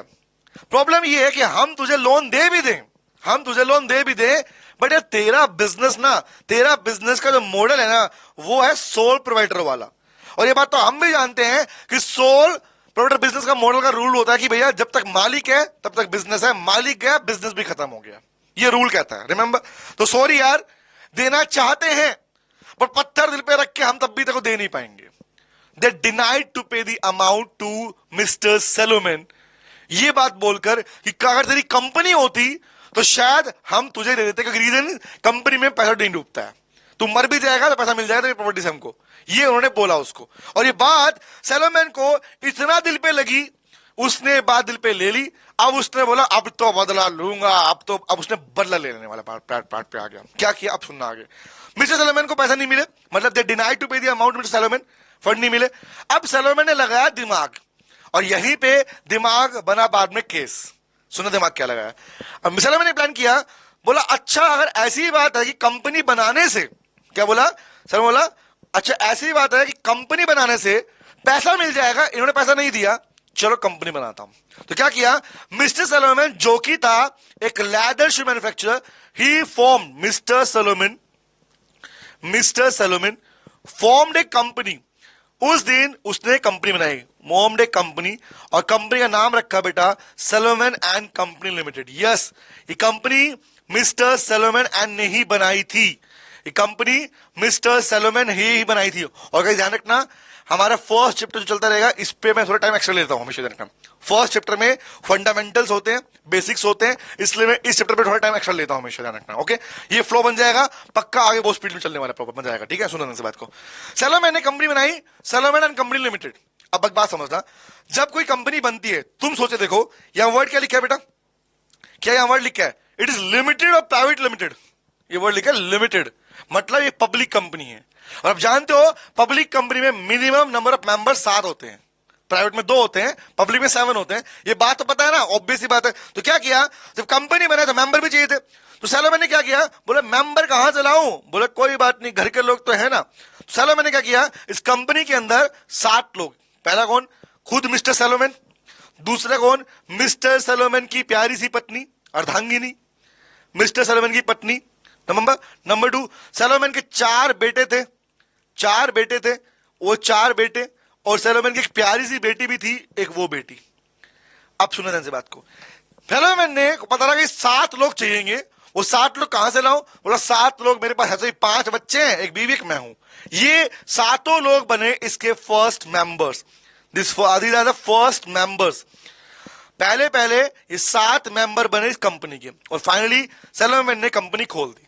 अब रुका नहीं, अभी तो कहानी शुरू हुई है इस कहानी स्टोरी के अंदर, अभी तो मिलेगा ट्विस्ट कहां पे आएगा। सेलोमेन ने कंपनी बना दी, 7 मेंबर बन गए। अब सेलोमेन ने क्या किया, बोला अच्छा एक काम करता हूं, क्यों ना अब मैं अपने बिजनेस को, पर क्यों ना क्या पर्पस था उसका, उसने अपने सोल प्रोप्राइटर के बिजनेस को बेच दिया सोल टू द कंपनी है। यस, मिस्टर सेलोमेन ने अपने सोल बिजनेस को सेल कर दिया बेटा इस कंपनी को। कौन सी कंपनी को? जो उसने खुद ने बनाई थी। देख रहे हो, अपने ही बिजनेस को, अपने ही सोल बिजनेस को उसने बेच दिया कंपनी को। बनाने का पर्पस यही था उसका। अब बात बताओ, सोचो ध्यान से। आप लोग पढ़ते हैं कि जब भी कोई बिजनेस बिकता है, खरीदते हो बेचते हो, तो वहां पर बेटा हमेशा क्या मिलता है, वहां पर हमेशा आपको मिलता है कंसिडरेशन। तो ऑब्वियसली बात है, जब बिजनेस बेचोगे तो कंसिडरेशन भी होगा। और एक्चुअली बताओ ना, ये सब कुछ प्रैक्टिकली नहीं हो रहा था, ये सब कुछ ओनली ऑन पेपर हो रहा था। कंपनी बनाई, पेपर रेडी हो गए, बिजनेस बेचा, पेपर रेडी हो गए, सब कुछ वही कर रहा है, उसी को प्लानिंग चल रही है। सुनना, क्या किया, बेचा। और आप जानते हो जब बेचता है बिजनेस तो वहां पर बेटा होता है कंसिडरेशन। तो यस, यही है हमारा मेन पार्ट कि क्या कंसिडरेशन मिला सैलोमन को। यस एग्जैक्टली, सैलोमन ने दिखाया कि मैं जो कंपनी बेच रहा हूं वो बिजनेस मैंने बेचा है। कितने का बेचा, बोला I sold the business for 39,000 pound. 39,000 pound, 39,000 pound में मैंने अपना बिजनेस बेच दिया। और सुनो ध्यान से बात को, actually the figure was 38,732। Yes हाँ, फिगर वो सॉरी 932, 38,932 पौंड थे, बट राउंड अप में लिखते हैं कितना, 39,000 पौंड लिखते हैं। पौंड समझना, 39,000 पौंड में उसने बिजनेस बेच दिया। और ये पैसा कैसे लिया, एक बार में नहीं लिया ना ना ना, ये पैसा मैं 3 हिस्सों में ले रहा हूं। मिस्टर सैलोमन ने दिमाग लगाया और ये पैसा एक बार में नहीं लिया, 3 पार्ट में लिया। बोले काम करो, मैंने भैया सबसे पहले लिए इस कंपनी के 10,000 पौंड के डिबेंचर्स। यस, मिस्टर सैलोमन ने बोला 39,000 पौंड में से मुझे 10,000 पौंड के डिबेंचर दे दो। कितने लिए, कौन से लिए, लिख लो, सिक्योर डिबेंचर। उन्होंने लिए सिक्योर डिबेंचर। आप जानते हो सिक्योर डिबेंचर का मतलब होता है कि अगर कल को बिजनेस बंद होता है तो बिजनेस बंद होने के टाइम पर सबसे पहले इन्हीं को पैसा पे किया जाता है, लोन चुकाया जाता है। सिक्योर, जो सिक्योर मतलब जो सिक्योर्ड है against the property of the company. Okay, आगे क्या किया, उसके बाद बोला कि हम भैया काम करो, कंपनी के 20,000 पौंड के बदले, कंपनी के 20,000 पौंड के बदले 20,000 पौंड के बदले मुझे दे दो 20,007 शेयर। यस, यहां पर उन्होंने क्या किया, 20,007 शेयर्स लिए बिजर पौंड के बदले में। यस, ये उन्होंने यहां पर किया। और ये शेयर आपस में बांट लिए, किसको, आई वही 7 लोग कौन थे भाई, खुद, बीवी, 5 बच्चे, रिमेंबर। तो क्या किया था यहां पर उन्होंने, इसमें से क्या किया था, 20,001 शेयर वो रखा अपने पास में, मिस्टर सैलोमन के पास में, और बाकी 1 शेयर ईच वो दे दिया अपने बीवी और बच्चों को, उनको बांट दिया।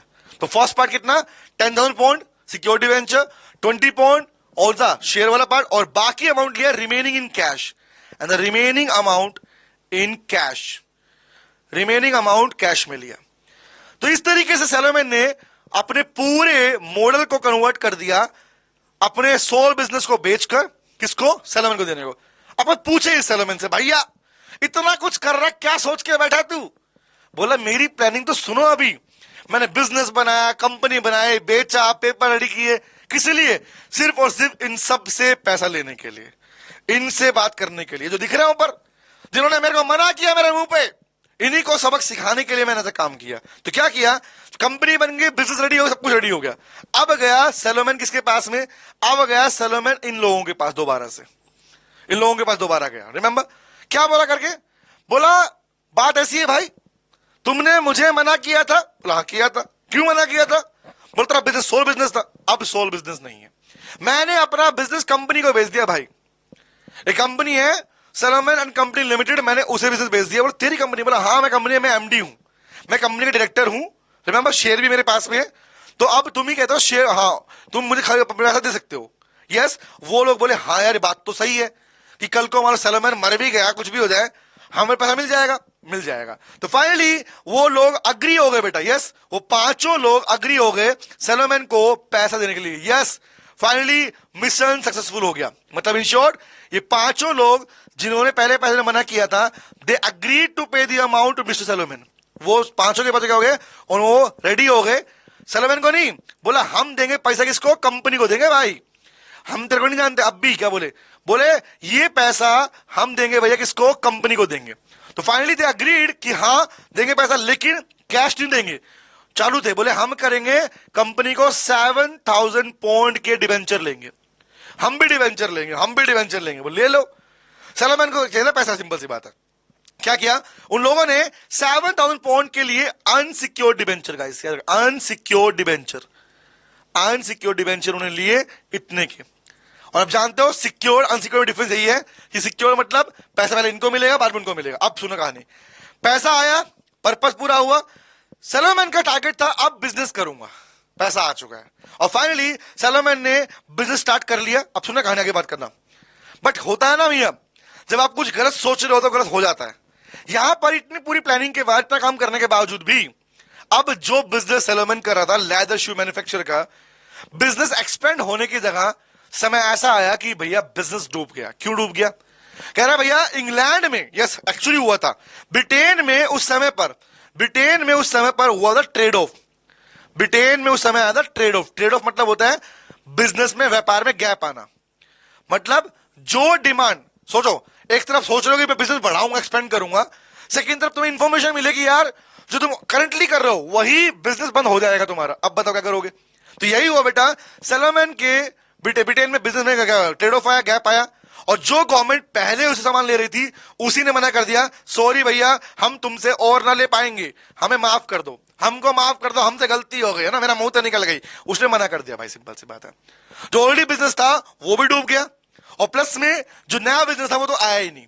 तो इस तरीके से क्या हुआ, सैलोमन की जो कंपनी सैलोमन ने बनाई थी उसका पर्पस था बढ़ाने का, वो बेटा चलेगी लॉस के अंदर। यस एग्जैक्टली, ये कहानी यहां शुरू होती है। तो कंपनी जो फॉर्म की थी किसने, सैलोमन ने, that goes into huge losses, वो कंपनी चली गई बेटा लॉस के अंदर।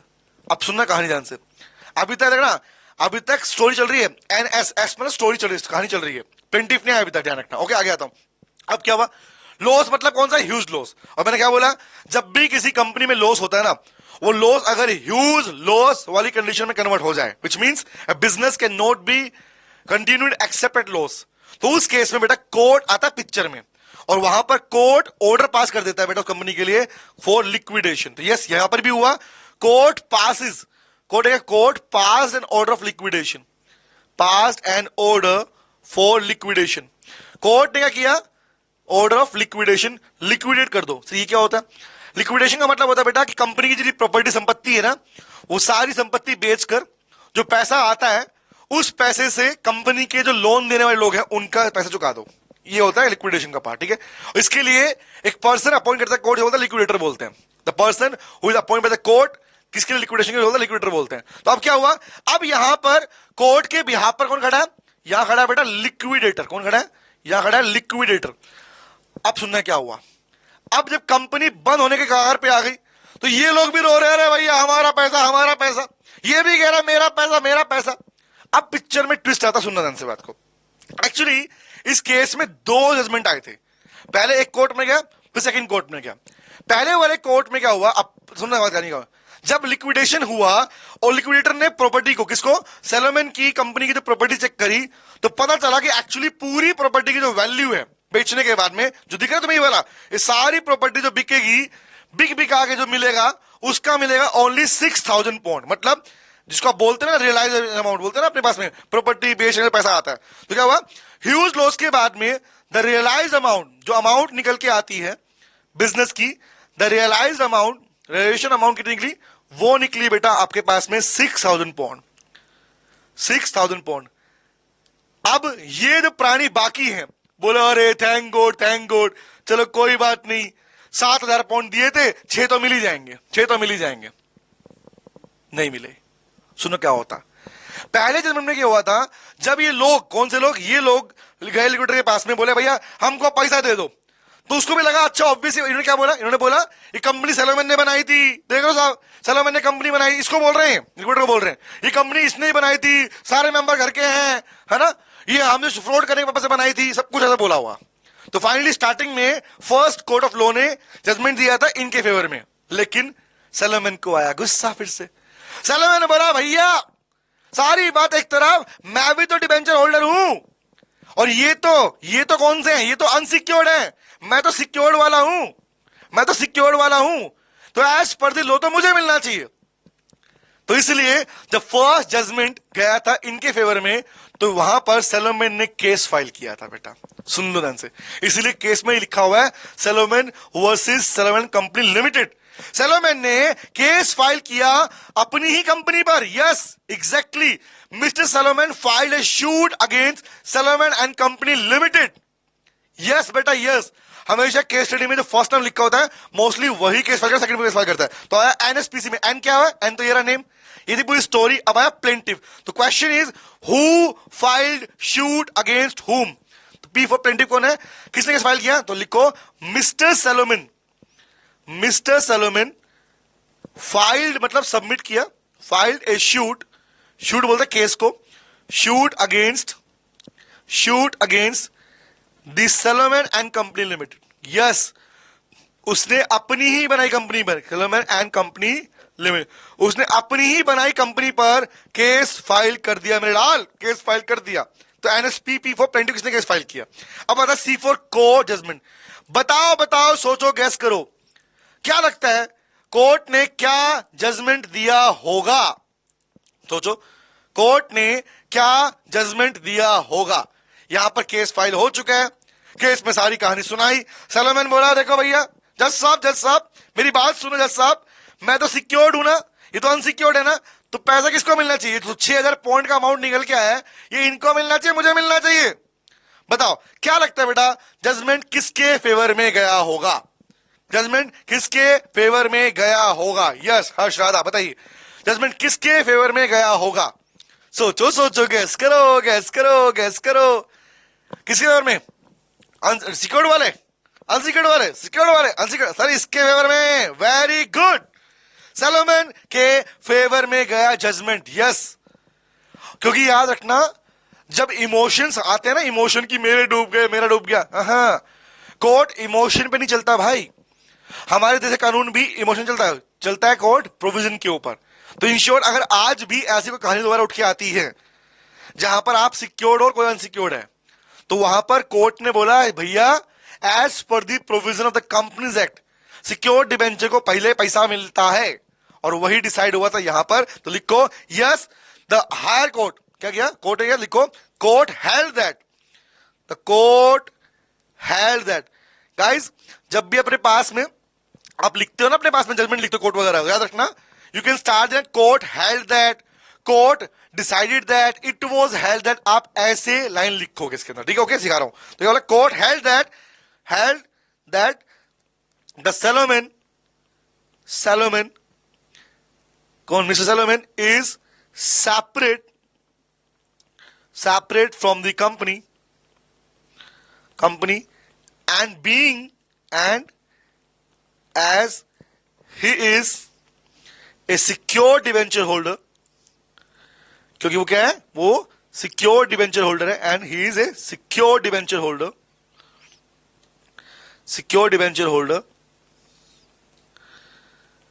he will receive the amount, he is having the right to receive the amount first, क्योंकि वो सिक्योर्ड है इसलिए क्या बोला holder, he will receive the claim first, उसे पहले पैसा मिलना चाहिए। और बेटा ये बात जब जजमेंट डिसाइड हुआ, उसी जजमेंट के बाद से आपका ये वाला प्रोविजन बना, that is separate legal entity. Yes, इसी के बाद बना सेपरेट लीगल एंटिटी, याद रखना, क्योंकि कोर्ट के जजमेंट ने साफ तौर पे बता दिया कि भैया कोर्ट ये नहीं देखेगा किसने बनाई कंपनी, ना बेशक कंपनी तुमने बनाई, बट अगर तुम कंपनी के अंदर एक डिबेंचर होल्डर हो, एक शेयर होल्डर हो, तो तुम्हारा एग्जिस्टेंस अलग है कंपनी से। बेशक बिजनेस मैंने बनाया, मैं कंपनी डायरेक्टर था, सब कुछ था, उसके बावजूद भी कोर्ट ये ऑप्शन तुमको दे देगा। Is it clear guys? Sorry, clear है। चले आगे बढ़ते हैं। तो ये हमने केस पढ़ा आपने पूरे पार्ट में। अब ऐसे आपको केस लिखने होंगे, अब तो सुनना से बात को, जैसे मैंने बनाया चार्ट बनाया इस तरीके से, आप इन्हीं पार्ट को सेंटेंस लिख दो, नंबर 1 पहले क्या हुआ, बाद में क्या हुआ, बाद में क्या, तो आप इस पूरे पार्ट को अपनी सेंटेंस दे सकते हो, और ये अलाउड है लिखना, ध्यान रखना। चले आगे बढ़े, आगे आते हैं। तो ये था हमारा कौन सा case, Salomon versus Salomon company limited वाला केस। जाने का पढ़ के लिखा, पढ़ना लिखा। द अनसिक्योर्ड क्रेडिटर क्या हुआ, creditor claimed that S of the company was the one and the same person and that the company was a mere agent of S, hence share should be paid in priority of to S। बोल रहा ना, हमको दो पैसा, पहले हमको दो। क्या बोला कोर्ट ने, हेल्ड मतलब जजमेंट दिया, क्या जजमेंट दिया, the company was in the eyes of law A separate person independent from S as per Solomon and was not his agent as though virtually the hold of all the share in the company, वो also a secured creditor, बोला वो secure debenture holder भी है, and वो entitle to repayment in priority to unsecured creditor. तो भैया as per the law का, law हमेशा वही बात मानता है जो लॉ में लिखी प्रोविजन में लिखी हुई है, और ये था कोर्ट का जजमेंट। इससे पहले कहते हैं प्लेंटिफ केस फाइल किया, उसको क्या था, स्टोरी वाला पार्ट, डन है। तो ये पार्ट था हमारे पास में। आगे बढ़े, एक केस और हमारे पास, कौन सा, तो लिख तो लोगे, तरीका आगे समझ में आ गया। अब यहां पे पढ़ते हैं अगला केस स्टडी। सर हाँ इतना, हाँ पढ़ने वाले बेटा, मैंने बोला ना, the first chapter will take more time than others, remember, क्योंकि इसमें कंसेप्चुअल बेसिस हैं, कंसेप्ट इसी में छिपे हुए, इसको फास्ट करने का फायदा नहीं है, ठीक है, वो बात करते हैं। तो बताओ सेम पैटर्न फॉलो करें, एनएसपीसी। तो नेम क्या है, स्टोरी क्या है, प्लेंटिफ क्या है, और जजमेंट क्या है, ये मैं सुनाऊंगा, लिखोगे आप, होमवर्क दूंगा इस पार्ट पर, ठीक है, this will be homework for you guys, okay, और आप मुझे शेयर भी करेंगे इस पार्ट को। तो ली versus Lee air farming limited, एनएसपीसी, ये सेपरेट लीगल एंटिटी के ही प्रोविजन में आता है, सुनना उसी का पार्ट है। एनएसपीसी नेम क्या है, Lee versus Lee air farming limited, and for name हो गया। एज फॉर स्टोरी, अब सुनो स्टोरी क्या थी। स्टोरी है बेटा इस कहानी के अंदर कि ये तो ली है ना, ली ये कौन है, ये मिस्टर ली नहीं है, इट इज मिसिस ली। ली कौन है, यहां पर ली है कौन, ये ली है मिसिस ली। ये कौन है, she is Mrs Lee, Mrs Lee. यहां पर कंपनी नाम क्या है, Lee air farming limited. Air farming क्या होती है, एयर फार्मिंग बेसिकली आपने देखा है, पिक्चर निकाल दो, निकालता हूं दिखाने के लिए, एक सेकंड को। क्या होती है एयर फार्मिंग, दिखाता हूं बेटा, एक सेकंड।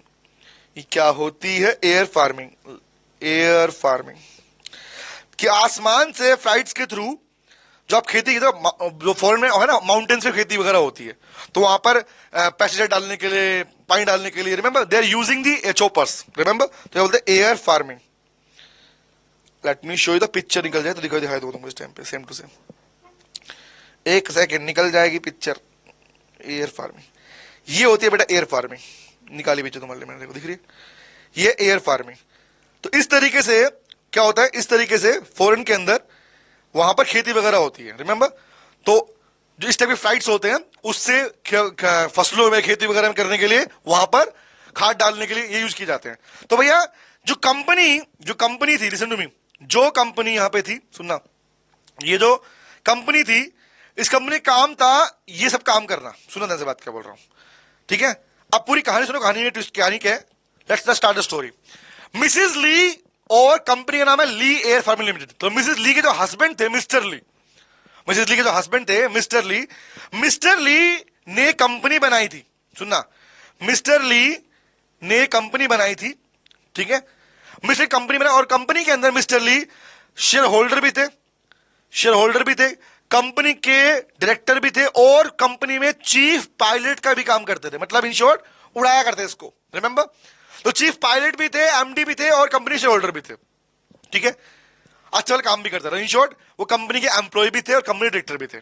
ओके ठीक, आगे बढ़ते हैं। हुआ क्या, कंपनी की पॉलिसी थी कि भैया अगर कोई हादसा होता है तो वर्कमैन कंपनसेशन फंड, आप नाम सुनते हो, वर्कमैन कंपनसेशन फंड, कि ड्यूरिंग द वर्क अगर आपके साथ में कोई एक्सीडेंट हो जाता है, मिसहैपनिंग हो जाती है, तो उस केस में आपको उस फंड से पैसा निकाल के दिया जाएगा, ये पैटर्न, ओके ठीक है। हुआ क्या, बाद में एक दिन क्या हुआ, एक दिन मिस्टर ले उड़ा रहे थे फ्लाइट, उड़ के जा रहे थे, सडनली वो हो गया क्रैश, ये क्रैश हो गया, और मिस्टर ली मर गए बेटा, मिस्टर ली कूद गए सर, मर गए बेटा, डेथ हो गई उनकी। तो मिस्टर ली के मरने के बाद में जो मिसेस ली थी, वो पहुंची कंपनी के पास में, बोली पति तो चले गए, एक काम करो, लाओ मिस्टर ली का जो वर्कमैन कंपनसेशन फंड है, रिमेंबर, उसके अकॉर्डिंग जो मुझे पैसा देना बनता है, लाओ वो कंपनसेशन मुझे दे दो। मिसेस ली ने पैसा डिमांड किया कि मिसेस ली वो the legal representative of mister Lee in this behalf, death के बाद पैसा मांग सकती है, रिमेंबर। हुआ क्या, हुआ ये, कंपनी के जो बाकी डायरेक्टर्स थे, कंपनी के बाकी डायरेक्टर थे, they denied to pay the amount to Mrs Lee, उन्होंने मना कर दिया कि कोई पैसा नहीं मिलेगा, तेरा पति तो खुद कंपनी का मालिक था, है मालिक था, और डायरेक्टर होते हुए, मालिक होते हुए, एमडी होते हुए, ये पैसा उसे कैसे मिल सकता है, वो सिर्फ एम्प्लॉय थोड़ी था, वो तो मालिक भी था। अब यहां पर हुआ मुद्दा गरम, और यहीं से पिक्चर में आई कौन, ये था स्टोरी, कि उन्होंने मना कर दिया। और कहानी क्या होता है, जब कोई मना करता है तभी गुस्सा आता है। मना करने पर Mrs Lee filed a suit against the company, plaintiff बना, who filed a suit, Mrs Lee filed a suit against the, Mrs Lee ने केस फाइल कर दिया।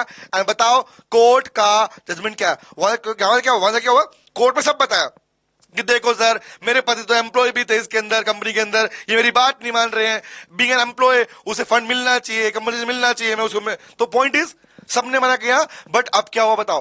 कोर्ट का जजमेंट किसके फेवर में गया होगा? टेल मी, कहा बताना। ली ने केस फाइल किया कंपनी के ऊपर, कोर्ट में पूरी कहानी पहुंची, डायरेक्टर बोले नहीं देंगे पैसा। टेल मी गाइस, क्या मिस्टर ली को एम्प्लॉय मानकर उनका कंपनसेशन का पैसा मिसेस ली को दिया गया? यस और नो? सोचो सोचो सोचो। और जब मैं पूछता हूं सोचो तो सोचा करो कि अच्छा हाँ हुआ नहीं हुआ, क्या हुआ होगा, तो बताइए। Yes yes yes, very very good, yes हुआ। तो क्या हुआ याद रखना, in this case the court judgement was in favour of Mrs Lee. पढ़ लो क्या लिखा हुआ, पढ़ना पढ़ना, हेल्ड पढ़ो, हेल्ड। हेल्ड मतलब there was a valid contract and of the service between Lee and the company. Lee कौन है? Mr. Lee and the company. And Lee was therefore a worker. Mrs. Lee contention was upheld. मतलब Mr. Lee जो Mrs. Lee जो बोल रही हैं उनकी बात को रखा जाएगा, उन्हें पैसा दिया जाएगा। याद रखे। तो ये था हमारा कौन सा पूरा केस? ली वर्सेस फर्मिल लिमिटेड वाला पार्ट। तो याद रखना पूरा जो मैंने सारी बोली, ये बीच का पार्ट क्या है?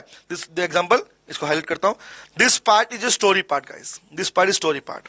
प्लेंटिफ कौन है? मिसेस ली वाला पार्ट। तो ये होमवर्क में दे रहा हूं तुमको, मैं सुना दिया है, इसको आप लिखोगे प्रॉपर्ली, ठीक है? मुझे भेजोगे अपने पास में, ठीक है? आगे बढ़ो, आगे आते हैं। चलो चलो चलो चलो चलो चलो चलो, अगला केस पढ़ते हैं। आज केसेस का नंबर है भाई, आज केस पढ़ने वाला, ठीक है? आगे बात करते हैं। द नेक्स्ट केस इज बच्चा एफ गुजदार वर्सेस सीआईटी। है बच्चा एफ गुजदार वर्सेस सीआईटी। ये क्या है? सीआईटी का मतलब कमिश्नर ऑफ इनकम टैक्स, लिख लो। सीआईटी मतलब commissioner of income tax, commissioner of income tax, commissioner of income tax. Yes, a case study that belongs to the taxation part. और जहां जहां पर पैसा इन्वॉल्व होता है ना, टैक्सेशन इन्वॉल्व होता है, वहां पर ऑलवेज रिमेंबर सीआईटी आएगा। सर एग्जांपल देके बताओ ना। एक केस स्टडी है, आप पढ़ेंगे sir Dinshaw Maneckji Petit. Case study coming आगे आएगा, दिनशा मैनेक्जी पैटेट। रिमेंबर, वहां पे लिखा हुआ नहीं केस के अंदर किसके केस में केस था। याद रखना, that case was also against CIT. Remember, सुना क्या हुआ? एंड क्लियर है? अगेन देखो, चेक करो ना यार, जो भी पैटर्न एनएसपीसी सभी केस पे अप्लाई होता है। एंड पहले नेम याद रखो, फिर स्टोरी लिखोगे, फिर प्लेंटिफ लिखो, किसी केस पे लिखो ना। प्लेंटिफ क्या हुआ? प्लेंटिफ क्या था? प्लेंटिफ कौन है? मिसेस ली फाइल्ड, कहानी सेम है, filed a suit against the company, against the company. Simple सी बात है, किसने किस पे केस फाइल किया, प्लेंटिफ की लाइन बन जाएगी। आगे आता हूं। अब एक कौन सी? Bacha Guzdar CIT. Again NSPC, N क्या है? N is name, Bacha F Guzdar, CIT is the case name. Okay, आगे आते हैं। एस क्या? स्टोरी सुनो, स्टोरी सुनाऊंगा। स्टोरी क्या है? प्लेंटिफ कौन है और जजमेंट क्या रहेगा। तो भैया एनएसपीसी सुनो ध्यान से बात को। स्टोरी क्या है सुनना। स्टोरी में कहानी ये है कि बच्चा एफ गुजदार को एक एग्रीकल्चरल कंपनी के अंदर शेयर होल्डर था। सुना, बच्चा एफ गुजदार एक एग्रीकल्चर कंपनी में शेयर होल्डर था, एग्रीकल्चर कंपनी में शेयर होल्डर था। और आप जानते हो देश के अंदर एग्रीकल्चर जो इनकम होती है वो टैक्स फ्री होती है। सुना क्या बोल रहा हूं? एग्रीकल्चरल बिजनेस से आई हुई इनकम टैक्स फ्री है, टैक्स में एग्जम्पशन है उसके बारे में, ठीक है? ओके, लेकिन सोचो तुम किसी कंपनी में हो जो एग्रीकल्चर बिजनेस काम कर रही है और उसके शेयर होल्डर हो, बट तुम्हें पैसा मिला डिविडेंड के रूप में। तुम्हारा dividend is not a part, not be termed as agriculture income. Business example सुना, एक एग्जांपल, कंपनी बिजनेस कर रही है एग्रीकल्चर का, उसकी इनकम टैक्स फ्री है, एग्जम्पशन उसके ऊपर। बट उस कंपनी में कोई शेयर होल्डर है दूसरा और उसे उस कंपनी मिल रहा है, डिविडेंड मिल रहा है, उसका डिविडेंड का अमाउंट टैक्स फ्री थोड़ी होता है। ना ना ना ना, वही बात यहां पर उल्टी बात कर रहा है। क्या है? बट ना क्या सर, सुनना, रीडिंग करना। A shareholder received dividend income from a company carrying on agricultural businesses. The income from agricultural business was exempt from taxes.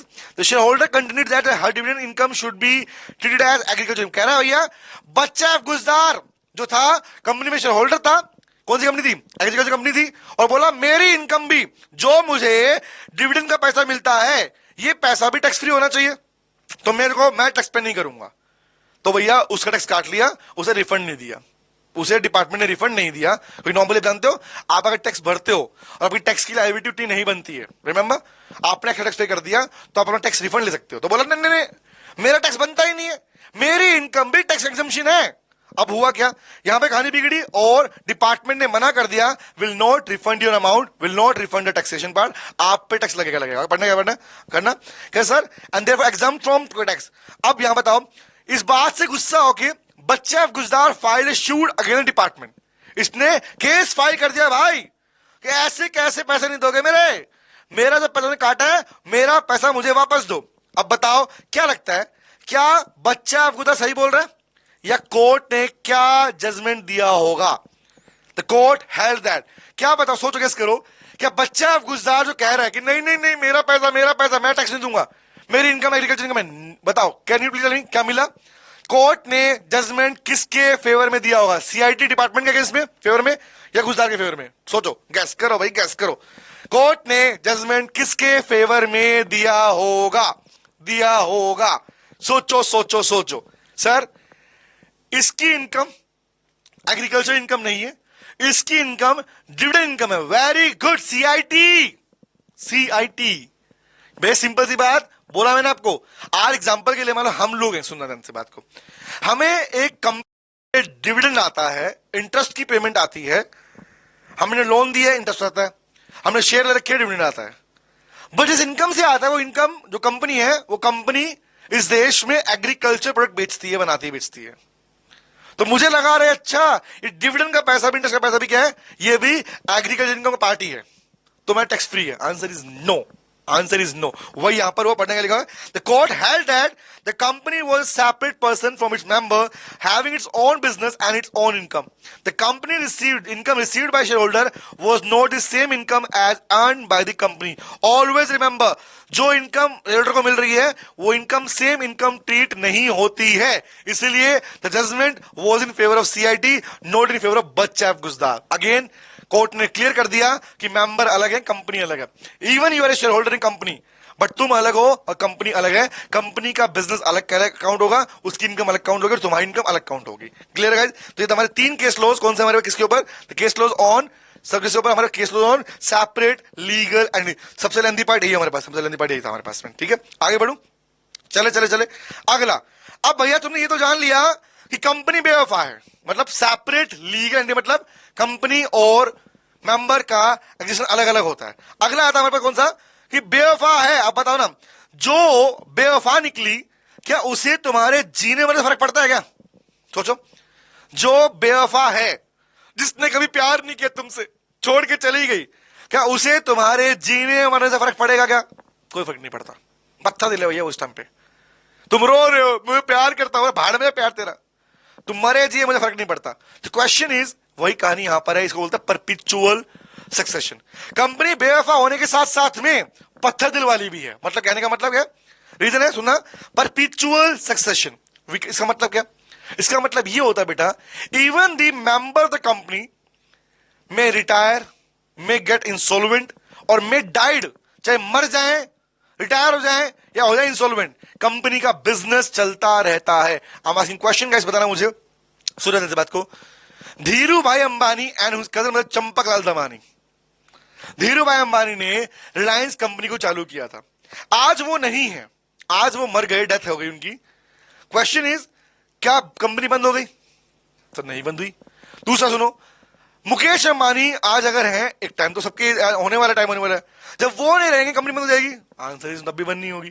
तो क्वेश्चन इज, मेंबर्स के मरने से, इंसॉल्वेंट होने से, रिटायर होने से कंपनी के बिजनेस पे कोई फर्क नहीं पड़ता है। और यही फीचर बोलता है परपिचुअल सक्सेशन। तो लिख लो क्या मतलब है इसका, मतलब लिख लो, इसका मतलब है, लिखो, the business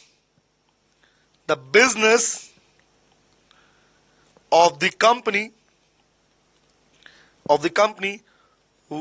will not affected by the insolvency, retirement or death of the member। Members के मरने से, मेंबर की डेथ होने से कंपनी के बिजनेस पर कोई फर्क नहीं पड़ता। ये बात ध्यान रखना, हमको कोई फर्क नहीं पड़ता, कंपनी वही है, ध्यान रखना, वही कंपनी कहती है भैया मेरा बिजनेस, और प्लीज सुनो ध्यान से बात को, और आई एम यूजिंग कंपनी पे फर्क नहीं पड़ता, नहीं, कंपनी का business, the word is called business, company का business will still in existence even after the death of the member. Yes, लिख लो, कंपनी इज क्या है, the business company will still, it will still in existence, लिख लो, the word is called the business of the company, of the company will still in existence, will still in existence, वो चलता रहेगा, will still in existence, ठीक है, वो चलता रहेगा। तो कौन बंद करेगा? कंपनी बंद होती है भैया by the operation of law, by the order of court, remember, अपने आप बंद नहीं होती। समझ रहे क्या बोल रहा हूं? पॉइंट ही आता है। यस, इसको बोलते हैं परपिचुअल सक्सेशन, मतलब चलती रहेगी, चलती रहेगी रैंडम। ठीक है, आप पढ़े, आओ देखते हैं क्या लिखा हुआ है, पढ़ना। कह रहा एक कंपनी क्या थी भैया? कंपनी आर्टिफिशियल पर्सन थी, कंपनी की सेपरेट एंटिटी होती है। तो सिंपल सी बात है, वही से क्लियर था। आर्टिफिशियल पर्सन है, अलग है, सेपरेट प्रॉपर्टी अलग है। अब पॉइंट समझना, कह रहा हैंस, इसलिए क्या बोला, hence death, insolvency, retirement of the member does not affect the company. Member की डेथ से, रिटायरमेंट से, कंपनी का बिजनेस अफेक्ट नहीं पड़ता। आगे दूसरा, the share of the company being transferable, members will change during the life time of the company, however that does not change the status of company. मतलब आप जानते हो, एक मरा सेकंड आएगा, तो शेयर भी, हिस्सा भी ट्रांसफर होता रहता है।